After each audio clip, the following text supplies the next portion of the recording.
17 milhões de quilômetros quadrados ou 11% de toda a superfície terrestre do planeta. Essa dimensão faz da Rússia o país mais extenso do mundo. Um país, aliás, com 11 fusos horários e as maiores reservas de energia e minérios da Terra, muitas ainda não exploradas. Eu sou Camila Veras Mota, da BBC News Brasil, e nesse vídeo eu vou explicar como o governo de Moscou conseguiu controlar um território tão grande. Começando pela história 12 séculos atrás. Foi quando chegaram à Europa os eslavos orientais, um grupo étnico do qual derivam os russos, ucranianos e bielorrussos. As primeiras referências escritas sobre esse grupo só aparecem ao final do século VIII, quando eles começaram a desenvolver um idioma próprio. Foi a partir dessa época que chegaram ao leste europeu os missionários gregos Cirilo e Metódio, que não apenas levaram o cristianismo para lá, como contribuíram para que fosse criado o alfabeto cirílico. Esse alfabeto é usado até hoje em mais de 50 idiomas, como o russo, o ucraniano e o cazaque. Naquela época, os eslavos se organizavam em pequenos principados. Um deles era o de Novgorod, onde hoje fica a Rússia, e foi a origem do primeiro grande estado eslavo chamado Rus de Kiev. Por volta do ano 860, um viking chamado Rurik virou príncipe de Novgorod e seu sucessor, Oleg de Novgorod, passou a unificar todos os principados eslavos, transferindo sua capital para Kiev, hoje capital da Ucrânia. Mas Rus de Kiev se desintegrou no começo do século XIII com a expansão do Império Mongol. A invasão comandada por Batu Khan, neto de Gengis Khan, permitiu aos mongóis ocupar toda a Rus de Kiev, exceto pela República de Novgorod.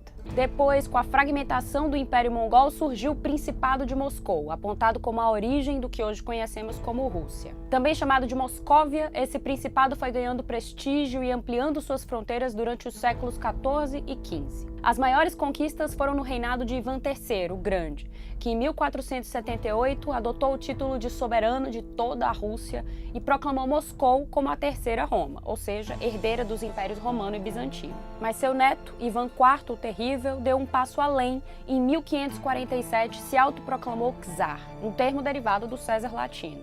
Durante seu reinado, o agora denominado Czarado russo se ampliou rumo ao Cáucaso até os reinos de Kazan e Astrakhan, no oeste e sudoeste da Rússia. Foi nesse período também que começou a ocupação russa da Sibéria, com o envio à região de centenas de cossacos, um dos povos que formaram a Rússia. E essa ocupação acabou sendo vantajosa. É na Sibéria que ficam as maiores reservas de gás natural do mundo e uma das maiores de petróleo. Mas os avanços da expansão russa não evitaram o fim da dinastia Rurikovich no fim do século XVI, que reinava por ali desde a criação da Rus de Kiev. Viria em seguida uma nova dinastia, a dos Romanov, que duraria até a Revolução de 1917. O primeiro foi Miguel Romanov, em 1613, que recuperou a estabilidade do país e deu continuidade às conquistas rumo a leste, sem encontrar grandes obstáculos ou resistência. O avanço foi tão rápido que lá por 1639, o explorador Ivan Moskvitin chegou à costa do Oceano Pacífico e virou o primeiro europeu a navegar pelo que hoje conhecemos como Estreito de Bering, entre a Ásia e a América do Norte.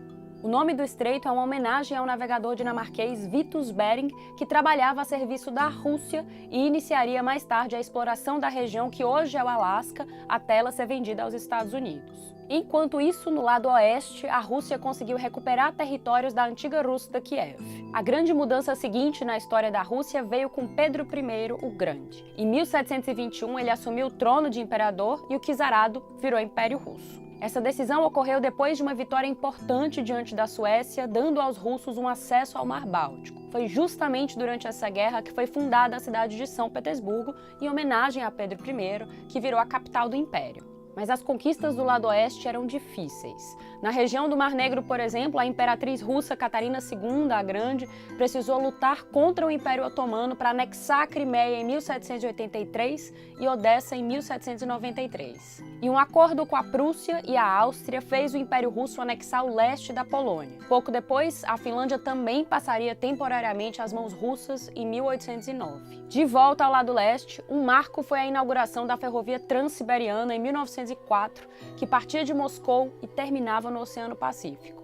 O Império expandiu seus domínios até a Ásia Central, em territórios que hoje conhecemos como Cazaquistão, Uzbequistão e Turcomenistão. Mas assim como a dinastia Rurikovich, a dos Romanov também teria seu fim. E assim chegamos ao início do século XX.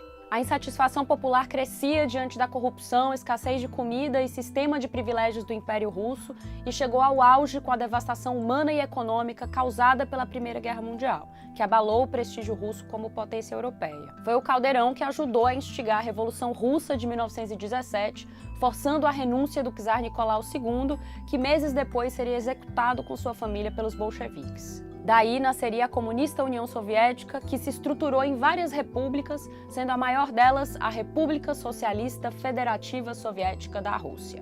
Mas o fim do Império também levaria à independência da Finlândia, da Polônia e dos países bálticos, Estônia, Letônia e Lituânia.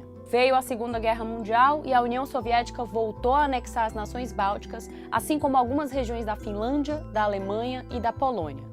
A região de Kaliningrado, por exemplo, que hoje pertence à Rússia, era antes parte da Alemanha. Com a desintegração da União Soviética em 1991, voltaram a surgir vários estados independentes pós-soviéticos, incluindo a Federação Russa. Desde então, as fronteiras da Rússia não mudaram tanto, com exceção da anexação da Península da Crimeia em 2014 em disputa com a Ucrânia. O episódio e os conflitos subsequentes deram início à escalada de tensão que culminou em 2022 com a invasão da Ucrânia pela Rússia. São 12 séculos de expansão, guerras, dinastias e revoluções que deram à Rússia essa grandeza territorial e abundância de recursos naturais. Por hoje é só, obrigada e até a próxima.